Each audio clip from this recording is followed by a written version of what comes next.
정념하고 앉으는 겁니다. 저는 오존이 좀 왜 생성되는 메커니즘을 좀 간단히 설명드리고, 그렇다면 그런 기반하에서 우리가 어떻게 오존을 과학적으로 줄일 수 있는가에 대한 필요한 연구들 좀 중심으로 과학원이 하고자 하는 연구들 중심으로 좀 정리를 했습니다. 생성 원리로 연구합니다. 오존은 좀 어려운 물질입니다. 오존은 자연계에 이거 존재하고 있고 상층에 높은 오존이 있기 때문에 지표면에서 우리가 오존을 그럼 어느 정도까지 정의하고 이 오존을 오염물질로 할 것인가에 대한 좀 규정이 좀 필요합니다. 40일 수도 60일 수 있거든요. 그래서 지표면 오존을 좀 정의해 본다면 인위적으로 발생한 어떤 오염물질로 인해서 오존이 자연적으로 상하는 그런 사이클에서 벗어나서 축적되어 가는 정도의 오존 정도를 오염물질이라고 보고, 그럼 이 오존을 어떻게 축적을 막을까 하는 쪽으로 우리가 좀 관심을 갖고 봐야 됩니다. 그래서 보시는 그림처럼 결국은 오존은 돌고 돌아서 결국은 산소로 돌아와야 되는데 방분해를 하지 못하고 VOC라는 물질이 끼어 들어가니까 축적이 되고 있기 때문에 어떻게 하면 그렇다면 이 VOC를 좀 볼 것인지요. 그렇다면 낙스가 갔을 경우에 어떤 물질이 나와서 결국은 HNO3로 돌아와서 미세먼지로 갈 수가 있고, VOC가 주관이 되면 H2O2가 남아서 다시 또 유기물질로 가기 때문에 이러한 측면에서 우리들이 오염물질을 좀 오존을 바라보려고 하고요. 그러다 보니까 결국엔 낙스와 VOC 두 물질이 오존을 좌우하게 되는데, 전반적으로 우리가 VOC는 어느 정도 컨트롤이 어느 정도 어려운 상해라고 보니까 일단 낙스를 좀 보고서 중심으로 보고, 낙스가 좀 없을 때, 낙스 좀 그래도 좀 많이 있을 때를 나눠놓고서 한번 오존이 어떤 특징이 있느냐를 좀 보게 됩니다. 그렇게 되면 전반적으로 이런 정도 제가 다 한번 간단히 말씀드리면, NO2가 광분해돼서 옥시겐 아톰과 NO가 되면 이 옥시겐 아톰이 결국은 오존과 붙어서 산소와 붙어서 오존이 되는데, 이 오존은 굉장히 또 지금 불안정하게 다시 NO와 붙어서 하나씩 해서 NO2가 오존으로 다시 돌아가게 됩니다. 이 사이클을 깨는 이제 물질들이 들어오는 과정들이 되는 건데, 여기까지가 이제 그렇게 물질이 되겠고요. 그런데 VOC가 들어가게 되면 이 VOC는 OH에다가 반응을 하면서 RO 혹은 RO2 레디칼을 만들게 되고, 이 레디칼들은 오존의 전구물질, 오존을 다시 돌이켜줘야 될 NO를 잡아먹어서 NO를 잡아먹고 최종적으로 NO2를 다시 뱉어냅니다. 그렇기 때문에 NO2가 다시 광분해 되면서 오존은 점점 쌓여가는 거죠. 낙스가 충분치 않으면 굉장히 이 오존은 쌓여가게 되고, 그때 만들어지고 있는 남아있는 RO 레디칼들은 결국에는 밤이 되게 되면 H2O2와는 굉장히 강력한 산화제로 넘어갑니다. 이 산화제가 라이트한 어떤 오가닉 매트, 유기물질의 미세먼지로 전환되는 과정이 되는 겁니다. 그래서 VOC가 주된 과정에 포함되게 되면 H2O2가 나오고, 낙스가 들어가면 HNO3라는 물질이 나서 아모늄 나이트레이트로 가는 어떤 과정을 만들어 가는데, 만약에 좀 낙스가 많이 있으면 이 과정은 잘 돌아가는데 이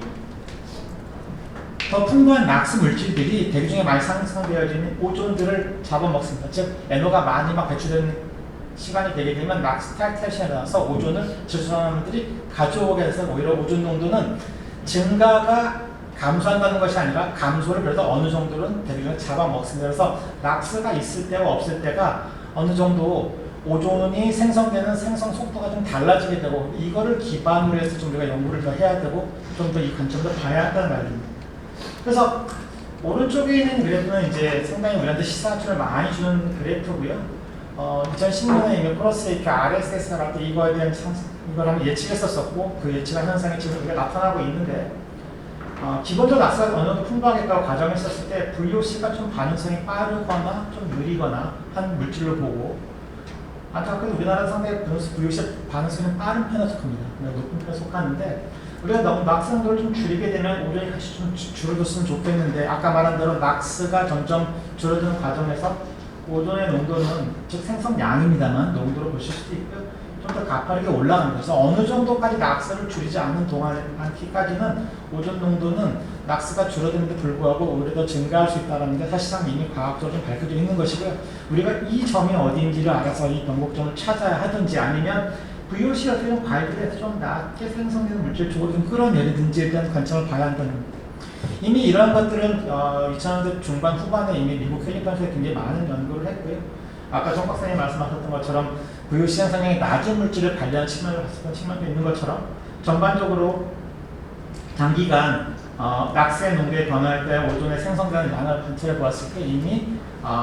VOC 리미티드에서 낙스 리미티드로 변화한 추세들이 있어서 저희들이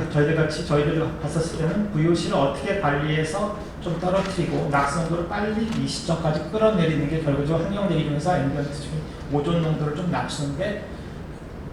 또한 최고 농도, 맥시멈 농도가 나타나는 것이 좀 맞는데 좀 필요한 것이 아니냐라고 생각을 하고 있습니다. 그래서 이건 뭐 이미 아까 한번 설명해 주셨습니다만 아무래도 당연히 이 계절 여름철에 방풍이 많이 나고요. 여기서 또 잠깐 좀 곤혹스러운 것은 사실 이것은 기상과 굉장히 관계가 깊습니다. 그래서 일사량과 강수량이 결국에는 기온이 세 가지가 이 오존의 최고 농도의 오존 경보다 이런 것들을 좌우할 텐데 최근 들어 기상 패턴이 바뀌면서 정체 전선의 폭이 굉장히 얇아지고 있습니다. 이게 무슨 말이냐면 예전에는 장마 전선이 굉장히 넓게 있어서 한 번 동안 다 덮여 있었어요. 그래서 비가 오게 되면 뭐 전국적으로 비가 오고 막 그랬는데 지금 기후 변화인지는 잘 모르겠습니다만 이게 굉장히 내로한 폭우로 와서 국지적인 폭우가 내리고 거기에 해당되지 않는 지역은 굉장히 가습하고 고온 지역이 국내에 나타나고 이것은 무슨 말씀이냐면 앞으로 이런 패턴이 반복된다면 오존의 고농도는 기후상으로 인해서 더 많이 나타날 수 있다는 상황이 되게 되고 우리가 농도를 막 줄이고 열심히 노력을 해도 어떤 기상학적 조건이 오존이 더 고농도를 발생할 수 있는 여건으로 몰아갈 수, 드라이브할 수 있다는 그런 쪽도 고민도 해야 되는 게 이런 고농도 발생 현황에서 저희가 또 한번 생각해야 될 문제인 것 같고요.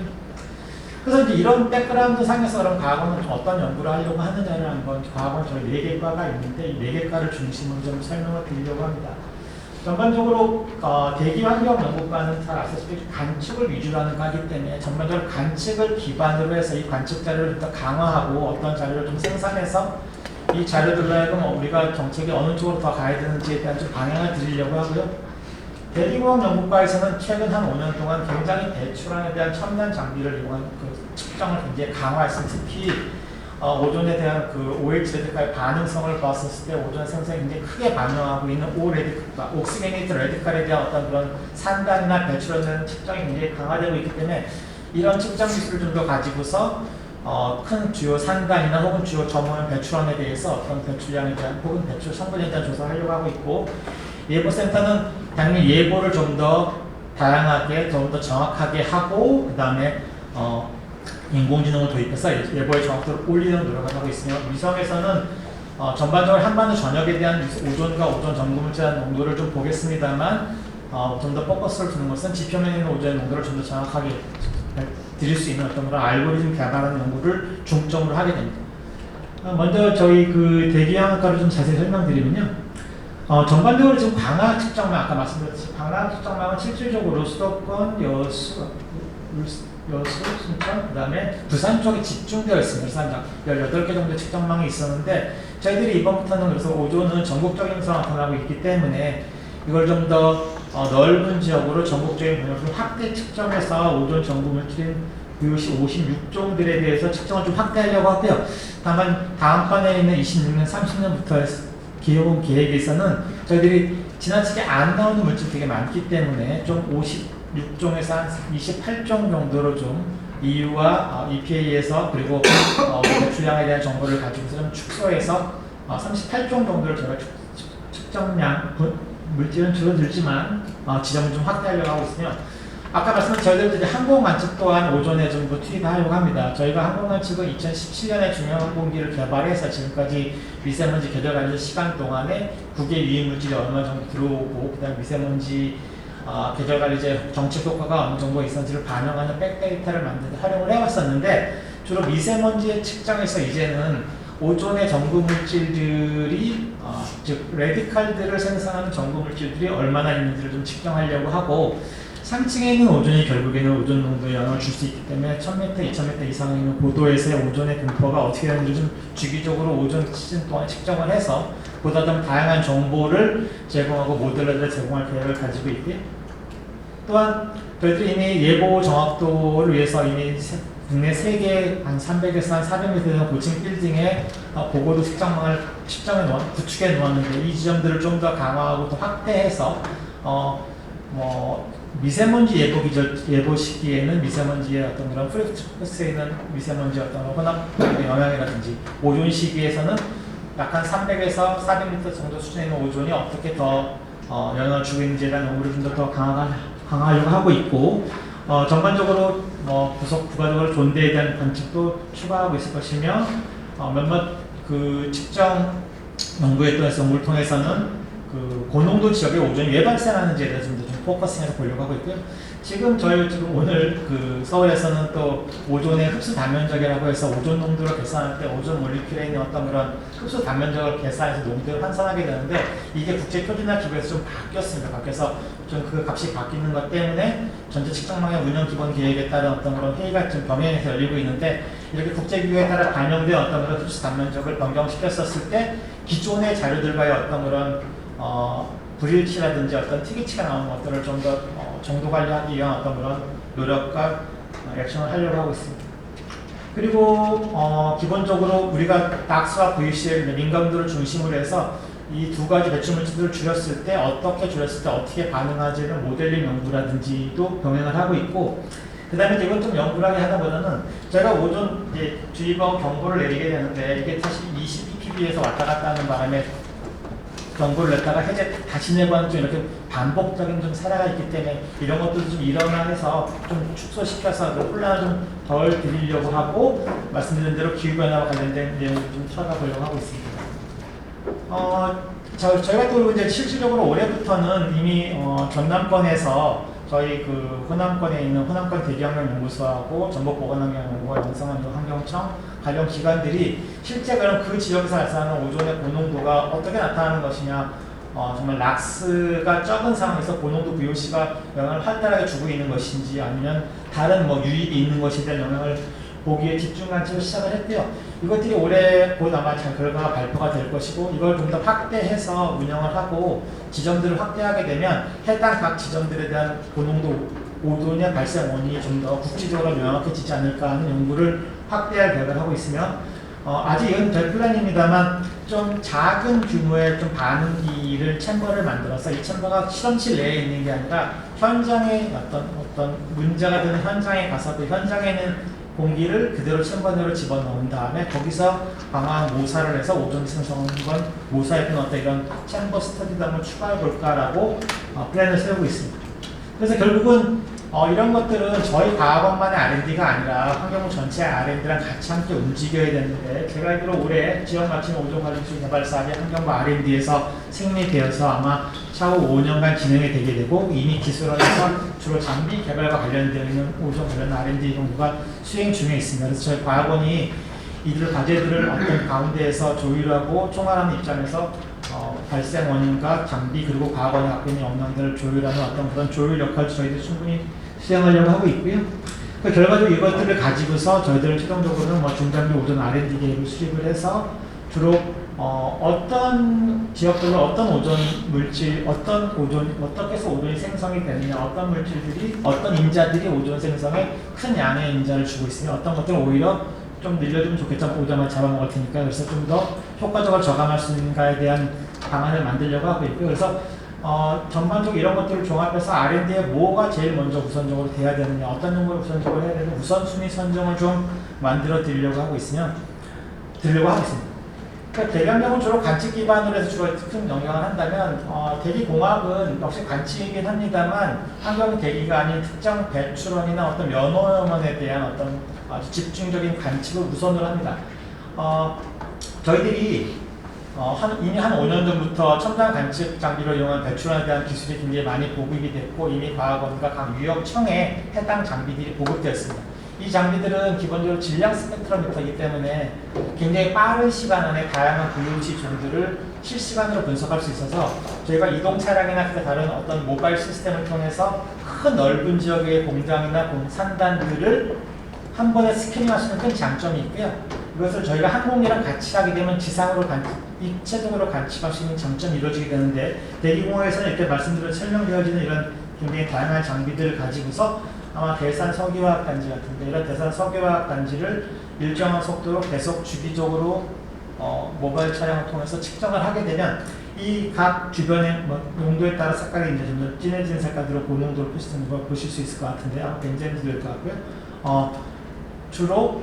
어느 지역, 어느 섹터에서 고용도 오염물질이 배출되고 있고 그럼 그 물질들이 도대체 어느 과정에서 나오는지를 저희들이 나중에 추후적으로 들어가게 되면 그 해당 지점에 대한 물질의 농도를 낮출 수 있는 어떤 그런 방향을 줄 수 있다는 것들을 할 수 있고 이미 이것들을 계속해서 주기적으로 이미 계절 관리 기간 동안 하고 있는데 이것들을 더 확대해서 오존 실증을 하려고 한 계획을 갖고 있습니다. 기본적으로 이제 펜스라인 모니터링이라는 하는 미국 EPA에서 개발한 개념으로 한 굴뚝이 아닌 전체 어떤 한 공장에서 생성된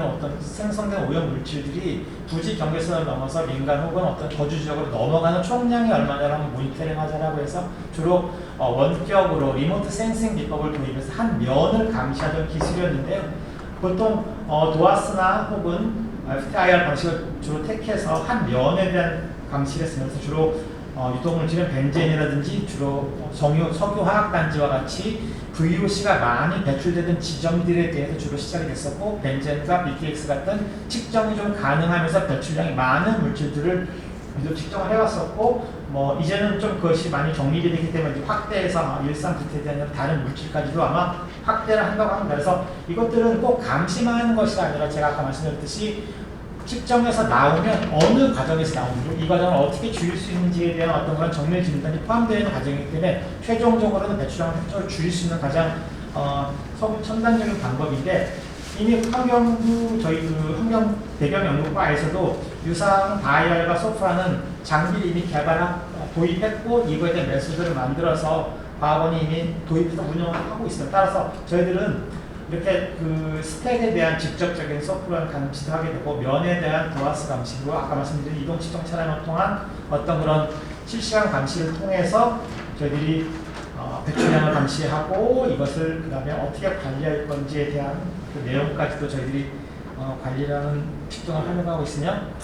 예보에서는 이미 예보는 오존 예보를 이미 오래전부터 해왔었고요. 좀 더 상세한 예보를 하고 있습니다. 저도 예보가 한 2년간 예보를 했었고요. 사실 여담을 말씀드리면 가장 쉬운 게 오존 예보일 수도 있고 가장 어려운 게 오존 예보일 수도 있어요. 왜냐하면 오존은 상당히 기상과 기온에 밀집해서 일사량 기온 여러 가지를 보면 좀 전반적으로 넓게 나갈 수 있지만 아주 나쁜 지역과 아주 낮은 지역을 골라내는 것은 미세먼지가 훨씬 어렵습니다. 오존 예보 특성상. 그래서 예보를 했습니다만 지금 저희 오존 예보제를 한 5개월 6개월 좀 부족하게 했는데 좀 정확히 6개월로 넓혀서 오존 예보를 늘리려고 하고 있고 현재 지금 오존 예보 정확도가 83%입니다. 이게 상당히 실질적으로 굉장히 우수한 예보 정확도입니다. 80%를 넘어가는 예보는 그 이상부터 1% 올릴 때마다 사실상 그 인력과 시간과 예산에서 이제 많이 들어갑니다만 그래도 좀 AI를 좀 도입해서 AI를 통한 예보 정확도를 올리려고 있고요. 그래서 여담입니다만 예보 과장님께서 AI와 저희 예보관들에게 경쟁을 좀 시키는 것 같아서 이게 좀 저희 예보관들이 좀 불리한 좀 측면이 있습니다. 컴퓨터가 한 대밖에 없었습니다. 그리고 오존 농도도 앞으로는 3개월 정도 단위로 예보하려고 그건 올해 이제 했던 내용인데요. 기상청에서 3개월 단위로 장기 예보를 해주게 됩니다. 그렇게 되면 한 2월 말쯤에 기상청에서 하반기에 대한 기상 예보가 나오게 되면 저희 오존 예보팀에서 그걸 받아서 앞으로 이번 상반기 중에 그렇다면 오존의 농도가 기상 조건을 반영하고 배출량을 반영했었을 때 어떻게 될 건지에 대한 좀 장기 예보까지 저희들이 제공해 주려고 하는 준비를 하고 있고 위성에서는 전반적으로 오존뿐만 아니라 전구물질 호르몬알데하이드와 낙사 같은 물질들까지도 북반구에 대한 정지궤도 위성으로 관측하고 있을 뿐만 아니라 저희들이 기본적으로 지표면에 있는 오존 농도를 위성들에서 줄 수 있도록 그 위성 기반으로 오존 농도를 추정할 수 있는 어떤 그런 알고리즘 개발과 민감도 연구를 추정을 해서 지금 아마 레벨 1 정도에 나와 있는 위성 자료를 레벨 2, 최종적으로 레벨 3까지 끌어올려서 자료를 제공할 수 있도록 준비를 하고 있다라고 설명을 드리겠습니다. 그래서 과거는 주로 관측에 기반한 어떤 결과를 도출해서 그 결과를 어떻게 활용하고 제공하고 그래서 어떤 쪽을 방향으로 정책을 이끌어 갈지에 대한 어떤 그런 방향을 제시하는 그런 연구를 주로 준비하고 시행할 계획입니다.